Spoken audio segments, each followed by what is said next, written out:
Welcome back, Sacred Travel friends. When I first heard about Reshel Grids, my heart lit up.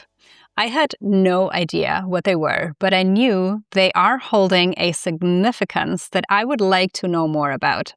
So this episode of the Sacred Travel podcast, we step into a lesser-known but deeply fascinating framework of sacred geography, the Reshel Earth Grids, a living architecture of consciousness set to underlie sacred sites, landscapes, and the evolution of awareness on Earth.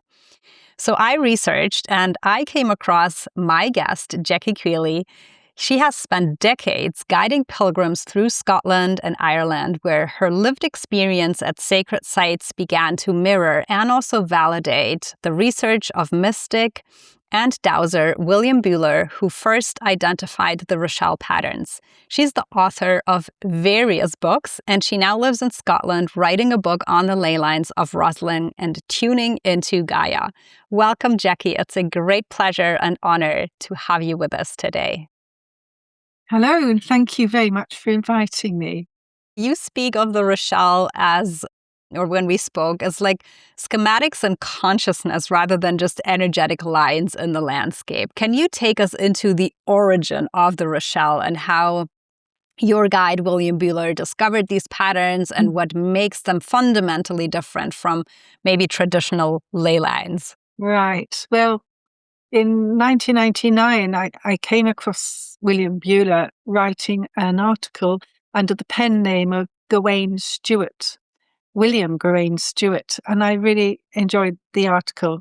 It was kind of concerning the Grail, but he was talking about Grail technology.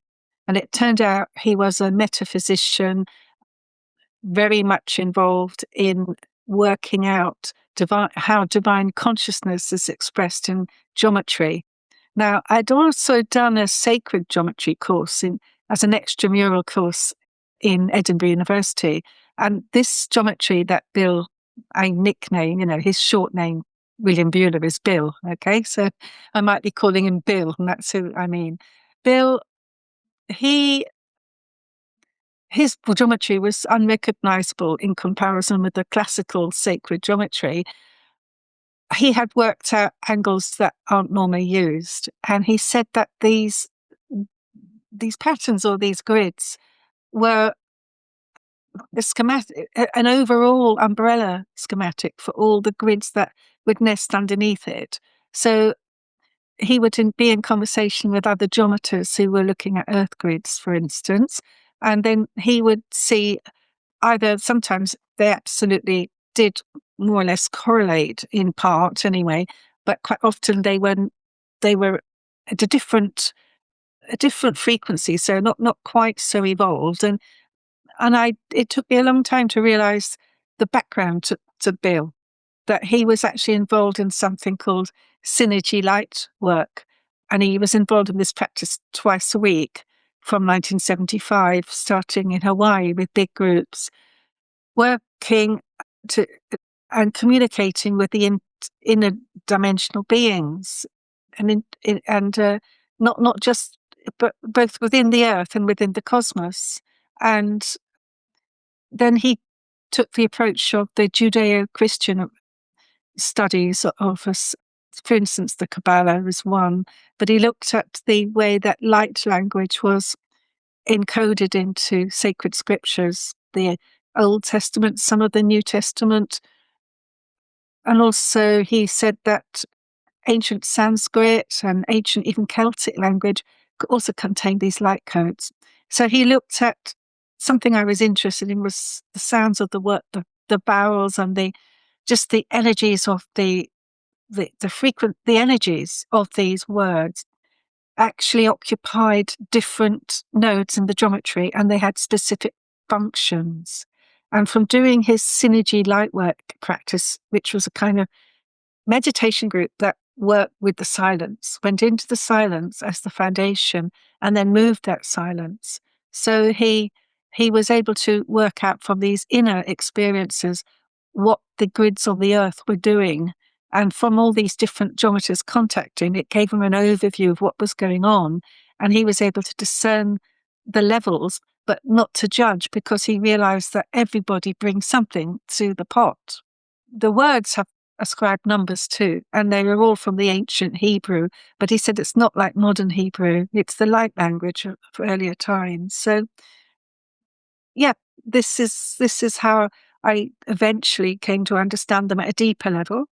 But first of all, I realized that what I was doing in Edinburgh at the time with my sacred site tours were touching on many of the points, key points, including, of course, Rosslyn Chapel, of his geometry. So, and then as I went on, I realized that looking at his bigger picture, not just around Edinburgh, that many times in my life I had experiences, and other people too have apparently have had them, because they've contacted me, that they've been in certain points of all this global grid that he knows about, which it's multi-layered. It's not just one grid, but it uses the same schematic, which he calls the breastplate of Metatron, because he's going into the dimensions of Metatron, the highest archangel who works with all this energy that's involved. Yeah, all the different dimensions of light. So it's looking at the application of light, and it supports energies.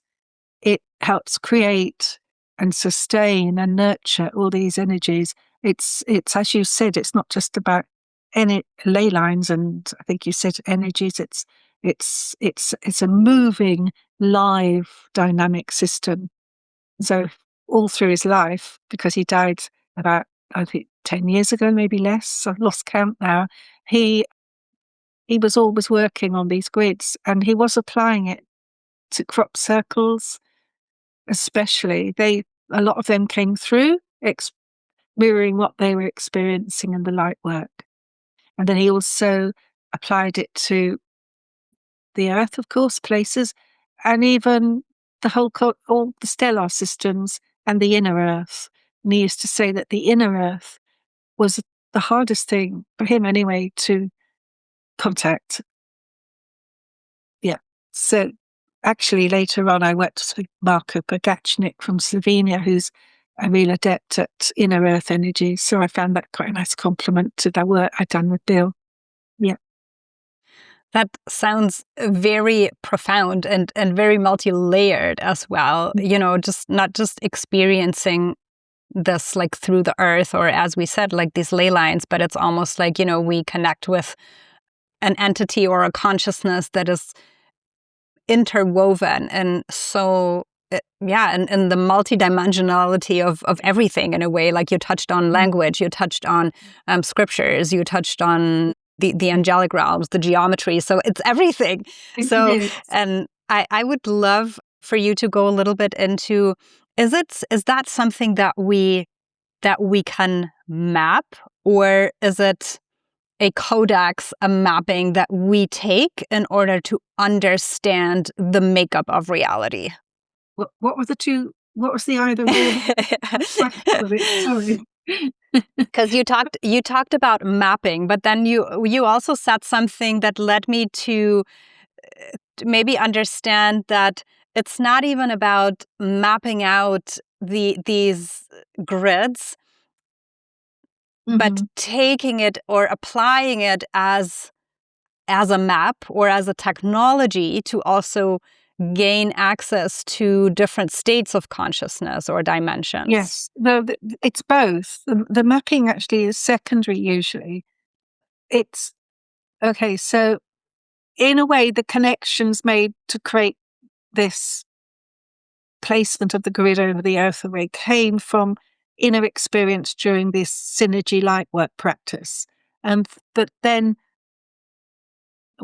then he would apply it, whatever they gained in experience during that time of meeting briefly the metatronic light energies. They'd apply it then to his research. He would, in a way, it's exploring. He would see what worked with this schematic over the earth, and also we'd get many signs of where to go from people according to things that had happened in nature or in many things, actually. even formations made during the Olympics at certain Olympic, ceremonies, like the London one was important, for instance, and the Beijing one. So he would get clues and set off looking at this, but he would get all the information through the, it was like you would get either energy experiences or visuals or words coming during the synergy light work. These words were a symbol, a way of communicating with humans that isn't what appears on the surface. You actually need to see it within the context, the sequence of imagery, etc., so that you would understand what actually was going on. So Bill was invaluable to his light group in that way because he could interpret, and they were then serving the light, and it was a service, but he was the one who was just maybe bringing it down to earth even more through these maps that he drew. And these maps, he used NASA technology often to work out precisely where to put it. He was an ancient mariner, naval commander, and he used to tell me that a lot of the people at sea would see ley lines, for instance, and I know that aviators could see them too, have experiences. And I had really met him because after that article by Gawain, his pen name, in Temple Doors, a series of magazine by Maya Nartumid, she was then called Christine Hayes. I said, "What's the purpose of these ley lines?" And that I got this huge essay back explaining his take on what ley lines are, because I must have sensed it. That's why I asked him the question, that there's more to it than just a pattern.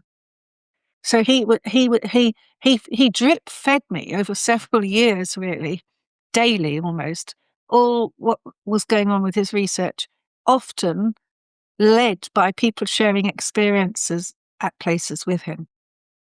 So he would then know, it's like having a finger on the pulse, that I'm just now thinking, of what we call the atoma hum.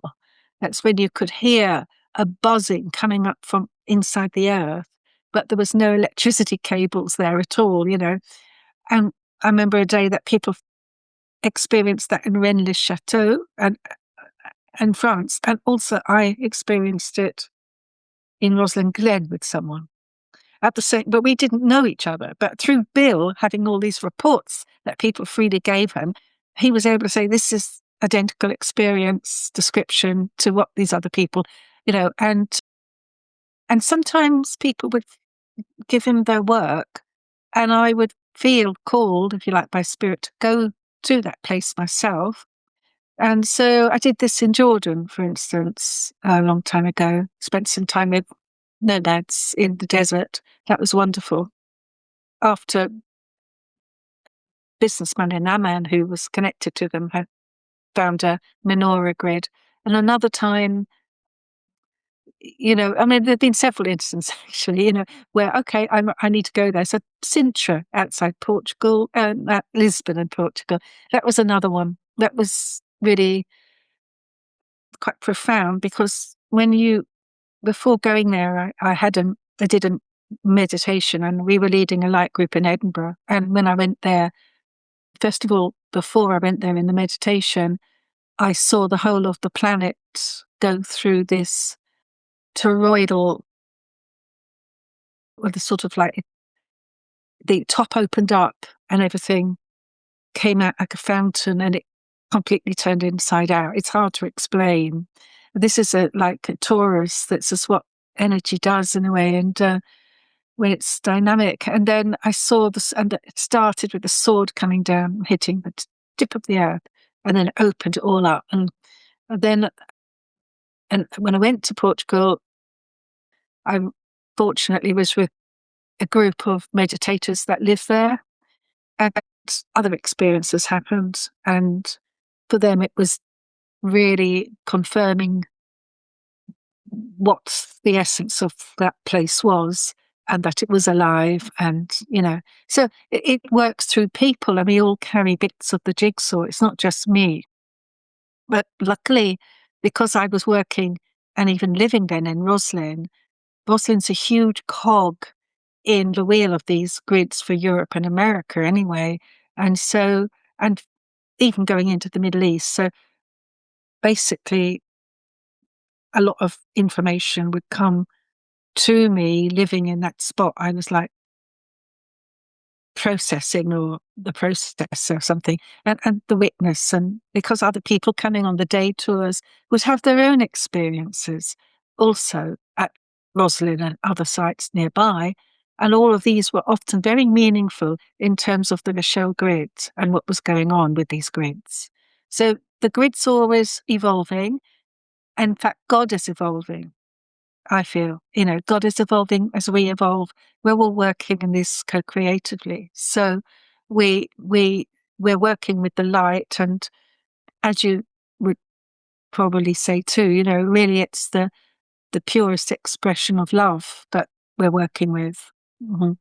So it is really a very strong process, and the schematic, as you call it, is very powerful. Yeah. And it works. It works with different reality planes. So we have, different universes, meta universes, and what we live in is just a sort of mirror of the more real universe. So the two triangles, which are really pyramids, tetrahedrons, like you started with beautifully, they go through each other and form six-pointed stars. They go out and form diamonds, but they also have this point where they're neither the tips are touching the baseline of each, and then you've got this sort of hourglass shape. Have you ever looked at a place and felt, this is really mine to go? This feels like home. And even if you haven't ever been there, certain lands call you. Certain temples move you from the inside out. Certain landscapes feel like a memory, like a soul home. And this is not accidental because your soul has a travel signature. And some people travel to protect sacred spaces. Others travel to awaken rose wisdom, or to listen deeply, or to go to places where your ancestors have once dwelled to retrieve that wisdom back into the present. So when you understand how your soul journeys, everything shifts.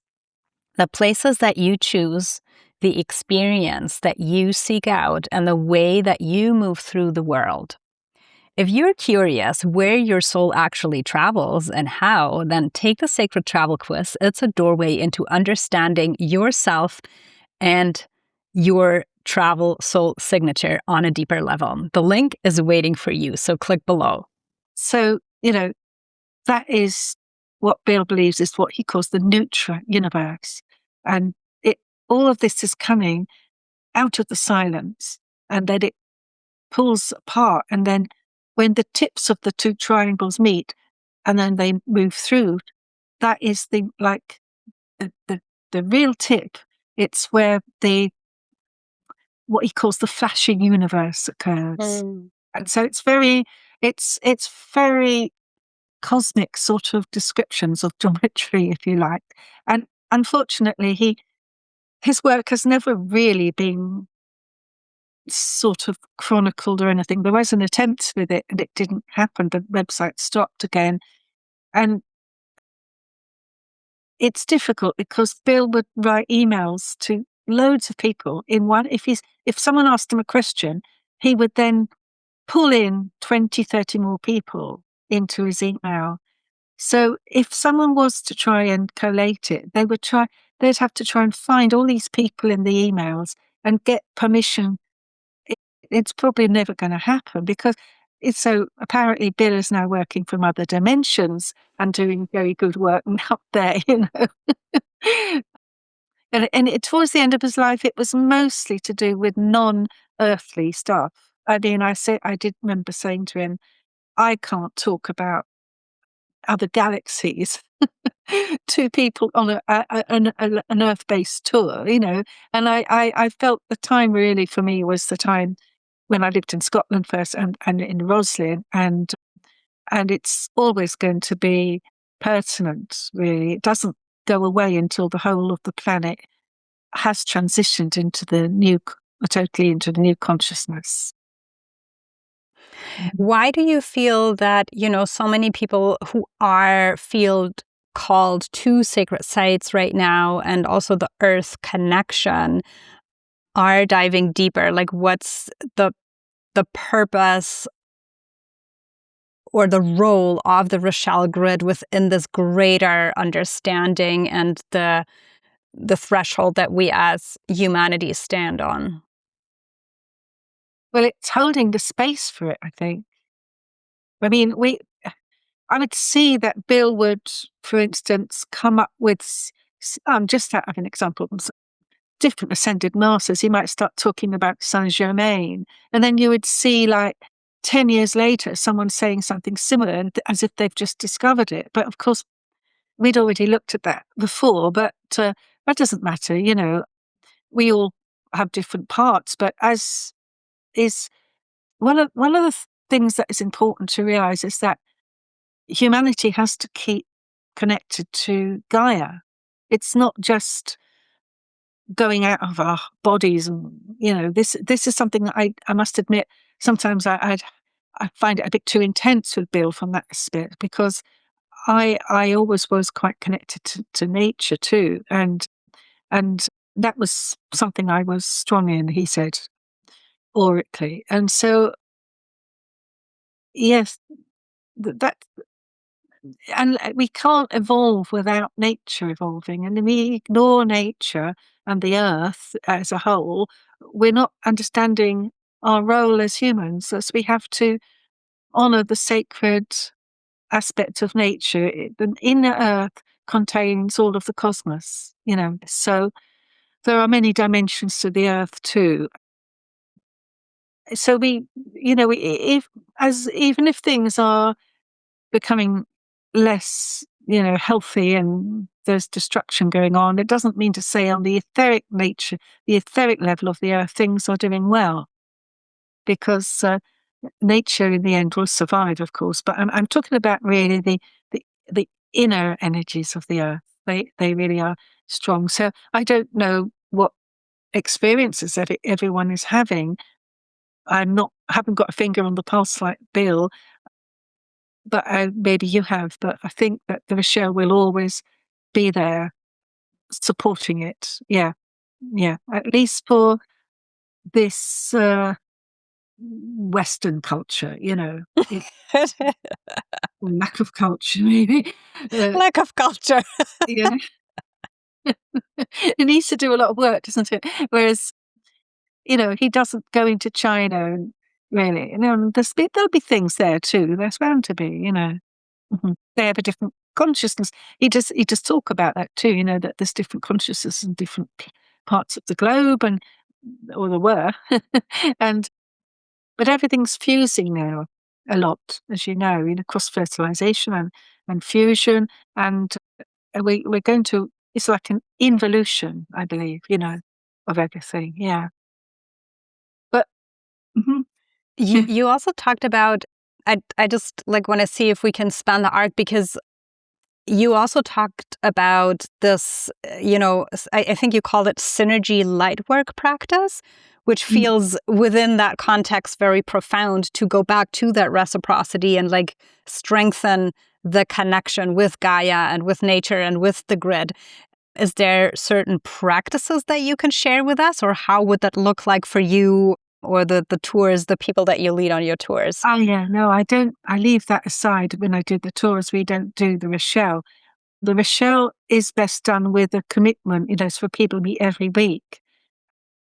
So at the moment, we have a small group here but it's like we do it remotely with each other, because one's in Toronto, one's in middle of Ireland, one's in somewhere else in Scotland, and people come and go as well.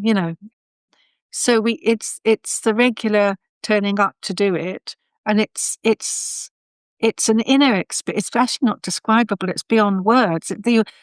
After you've done it, you feel a great peace and bliss. So you've done it right then. and every session is different. So many years ago, for 2 years running, I did spend 5 days teaching people this in Rosslyn, where we went into the glen and did it too, and amazing things happened, and just totally surreal, you could say, the manifestations of the energy. It was very powerful. Well, we always started with Rosslyn Glen.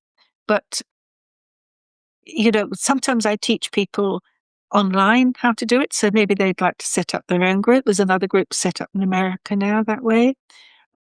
But you can't just... we basically we develop our own meditation practice, whatever it is. It can be anything, Hare Krishna or no religion or whatever. Doesn't matter. As long as we feel comfortable with being in the silence, and we strengthen that, and then we just bring our own selves together, and we are assigned different poles in this geometry, and we tune in and we report aloud what's happening for a brief period, maybe half an hour, 50 minutes at the most. So we're working with our light bodies with this work, and it can be done even in small group. I think last week I had just worked with someone from Canada who's regular, and we got a beautiful experience of both Gaia and cosmic energies. Really, really beautiful. But you can't just... it's not just it's not like a guided meditation or anything like that. We yeah. I don't know if that answers your question. Really, it does. It does. Thank you. You always mention Rosslyn, obviously also because you were quite close to it and you were very familiar with it. But I'm wondering if Rosslyn has a very special role within the grid, or if there are certain sacred sites that you maybe feel or see that hold a stronger role within the grid than others. Well, Rosslyn is kind of like the epicenter for Europe, because it connects... there's so many cogs, so many different grid systems converge on Rosslyn. But in the future, Bill says it'll be Rennes-le-Château, which will become that center, but not until we've gone to the next level as a planet. So that is another very strong one, Rennes-le-Château. And then, well, the main rose line of one of the grids, for instance, goes from Orkney, through... there's the islands northeast of Scotland, and it'll go through Rosslyn and Glastonbury. But there are several powerful places on the earth. So I've mentioned those two, and I think they're very important. But there's many I know of in Spain, Portugal, France, even Sweden, Ireland. There's just so many. So how to pick them up? Because what happens is that one will come into prominence for a short while and then recede again. So, for instance, now I'm going to next month go to the Isle of Man, which is midway between Ireland and Scotland, and I'm going with a Norwegian geometer who's been working on 10-pointed stars. Now, when you've got your 5-pointed star, and if you double it up, it gets 10, and it's then using male and female energies. And he's got 3 systems, 3 color-coded systems of these types. There's 3 types of these 10-pointed stars. But it's interesting because Bill too used to write about a 10-pointed star centered on the Isle of Man. So again, there's a correlation there. So I think I only met this geometer last year at a conference in your own country, in Switzerland. And I had gone to that conference. It was Monte Verita. Have you been there? What's that called? Monte Verita. It's above Ascona, near Italy. Yes. Yeah. in And the Italian-speaking part. yeah, No, I so haven't been, but that's I know it. beautiful. It's really beautiful there. And I went because I wanted to sense the land. And then this gentleman from Norway, from the north of Norway, he does that too. So we went off and we could see there was a complete goddess landscape. And like, because this place attracted all the the free thinkers. It's like the hippie love of the 60s there in the 1920s. You know, it was a very interesting place for artists, poets. Carl Jung went there and he had a place on the lake there we went to a few times. And it was very beautiful. But from that, you know, discussion with him, we both decided to go to the Isle of Man. And I feel that this is how it happens. So if I'm still holding keys to the developing grids, maybe the Isle of Man is going through a powerful stage. Who knows? But I just follow. It's almost like following your nose, like an animal or two. You know, and, you know, that's all you can do really. And I don't have it given to me. You know, it's not I. There's no point comparing myself with other people because what what I learned from Bill was that everybody has knowledge and everybody has their role to play. No one is greater than another. You know, that's the way I view it. So yeah. Anyway, maybe I'll fade out of that one, I think. That's powerful. And you know, there's so many segues we could go, but I also know that you are quite passionate about the tree kingdom and that you do see parallels to that. So I don't want to, miss the chance to hook you Oh, up on that one. yeah. And you'll probably mention my website at the end, but the ley lines are really in these books. You know, you'll see it on my website. The ancient Hebrew is there on that Rosslyn one. And then you've got applications through Britain. You've got a lot of key sites there, and because we were looking at arcs being formed. There was the Ark of the Covenant was only one, and then there were several upgrades through this work. And then I had this one, Reconnecting with Celtic Trees. And because I did a small poetry book on it after I had a manuscript, I had a PhD manuscript, which I found was abandoned in an attic when I was quite young, with young children with me, my own family. And I saw this epic poem in Welsh, the Battle of the Trees, and all these trees lined up, and each tree in turn steps forward and announces who they are, what they are, beautiful poem. And I saw that I saw a pattern that you start at the beginning of the year and you go through the year with each different lunar month being represented by a tree. But a lot of people, of course, know this, but what they maybe didn't see was that once you've perfected the understanding of one tree, it leads you on to the next. And it's like a spiral going up. And at one point you reach what I'd call with the holly, the Christ consciousness. And then there's this battle between the oak and the holly. The old oak king has to be toppled by the new holly king.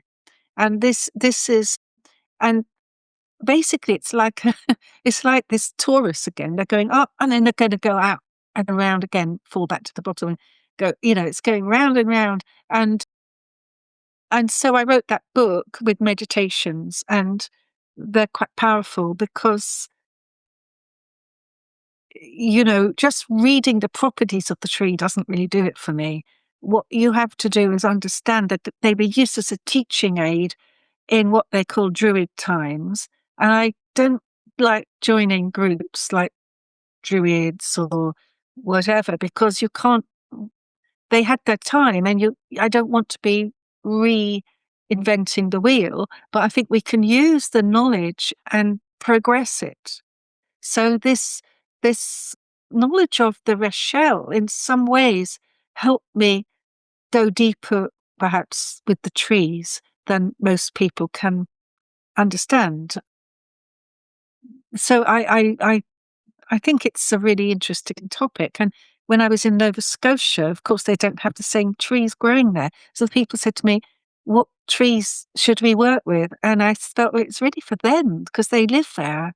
So they'll be resonating with the trees of that area, but there would be a different tree calendar also valid for wherever you live, in a dry area, in a cold area, So, it's good that the climate of Britain and Ireland allows you to have many native trees. You've got a really good, rich range of trees to look at.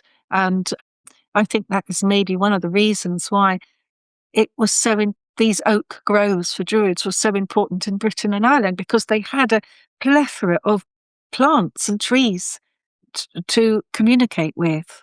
And it's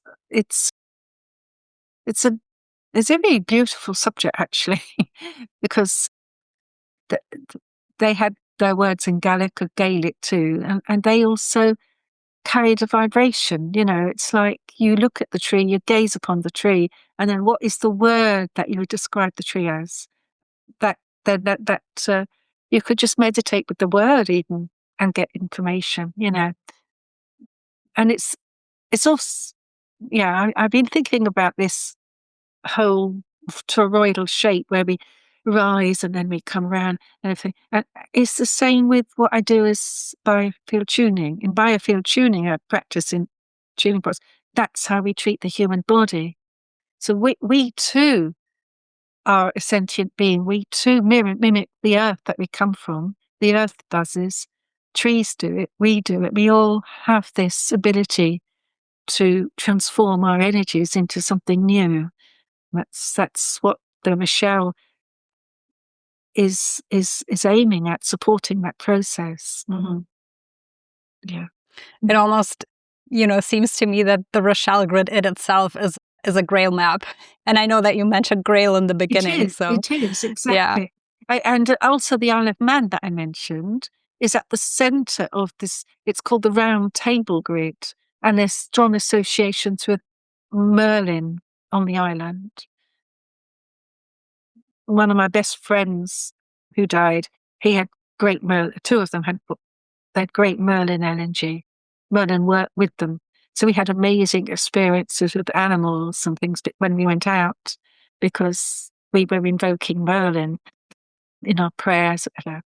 Yeah, I mean, it's just one-offs. It's not going to happen again, but when there's a beautiful glen in Scotland called Glen Lyon.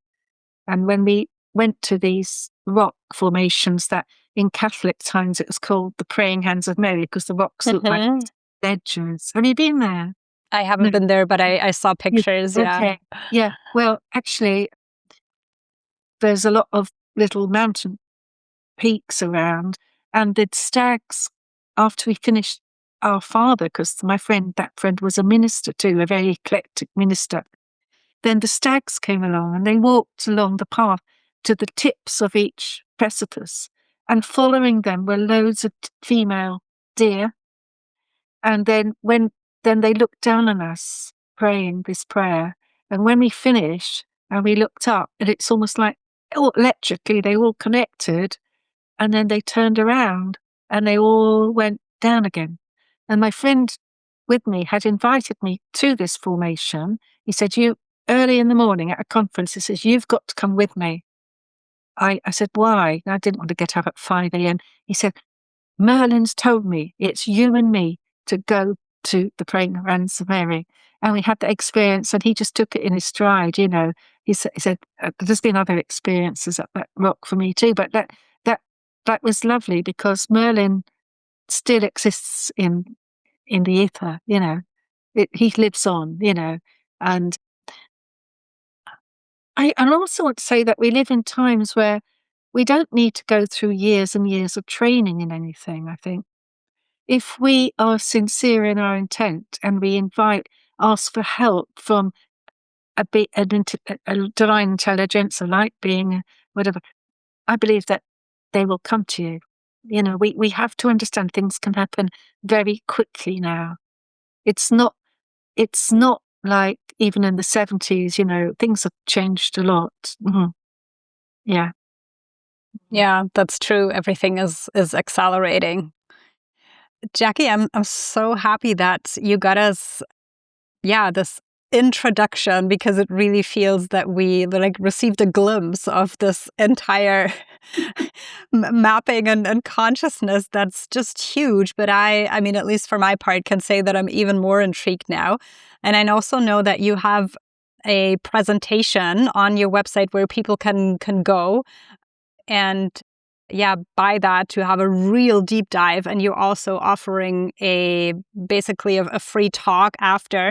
So tell us a little bit how, if people are, resonating with this idea, how can they work with you, work with the grid? Yeah, well, you just go to earthwise.me and to my books and more. It's a shop. And in there, you'll see the map of Da Vinci, the Titan man going out, like this. The Vitruvian man, yeah. And the Vitruvian man, that's right. And you can purchase it there. And then I've given a date below that. I think it's the Saturday, is it the 19th? I think Saturday the 24th of May. That's right, at 4 p.m.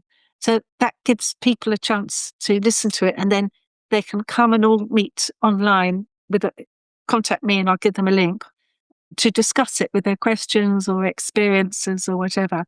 But because that particular one is talking about the goddess grids of Europe, the Bar Sheba, that was put down during the Templar times, mostly, but there's some new ones too. And there are loads of grids, I just picked a kind of simple one in a way. So, but some of them are like stretching across all of America or going across Afghanistan and everything into China. And I wasn't I wasn't privy to that. I wasn't the one with the experiences. So I would like people could go to Bill's cache of files and look at them all, but there's no explanation. There's just these graphics, really. So I chose that one. It just came to me. But there are several others even in Europe. It's this man, certainly, Bill worked around the clock nearly. He got up very early in the morning. He probably just had a few hours sleep. He kind of burnt himself out in the end, So he was of service. That's all he cared, to be of service to, well, for him it would be the Christ, the Christ, but the Christ conscious, not as in the normal religious sense. Yeah. So that's what you can do. I mean, I've got some webinars for sale there where they were live webinars and it's just recordings. But I thought it'd be better just start to do ones where people listen to them, and then we have this other one. We did this with the Chaldees too, which were a very early group of Christians who came to Ireland and Scotland and to some extent England and Wales as well.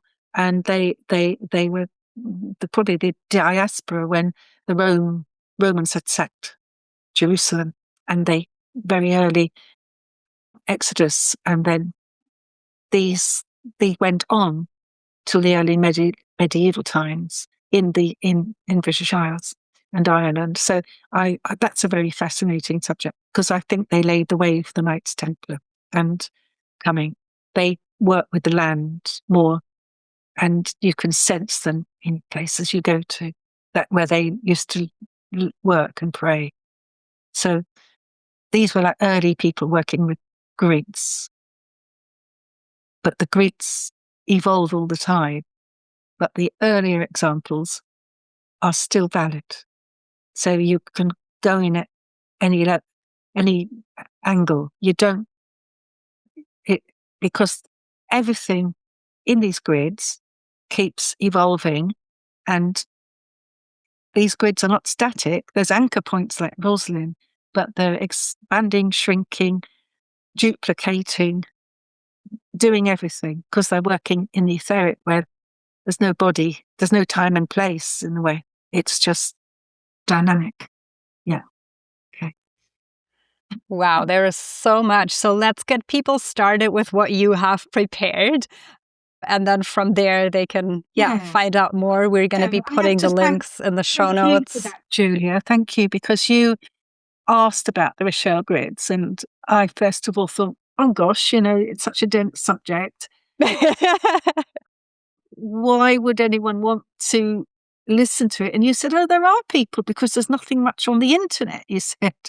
So I tried it, but even on my tours, most people wouldn't want, at that time, from like until about 2008, when I went to Ireland for 16 years, there was only a fraction of people who wanted to go that deep with it. But I think times have changed, as you say, and maybe more people want to know about it now. Yeah. Well, anybody out there listening and watching to this, and you feel like this is exactly the conversations that you have looked for, then please leave us a comment. And we're also going to be making sure that Jackie receives all the replies and all the questions. Thank you. Well, amazing. Thank you so much for coming. Is there any final words of wisdom that you'd like to share with the audience? Yeah, okay. One thing is, don't get attached to what's going on in the world. It's just dross. It's just burning off. That doesn't mean you can't feel compassion for anyone suffering, but also always keep your eye on the goal. Keep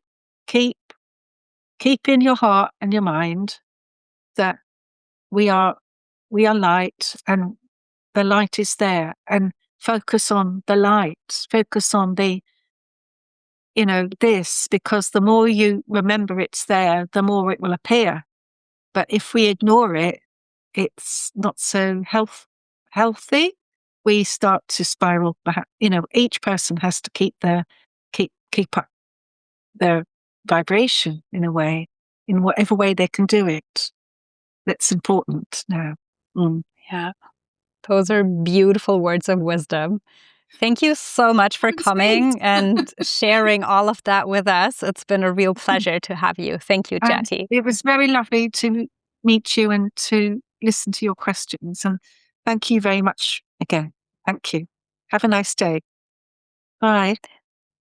Thank you, everybody, for tuning in and watching. If the conversation resonated with you, then please share it with a fellow grid worker or a sacred traveler. Leave us a like or a comment, and I'll see you next time.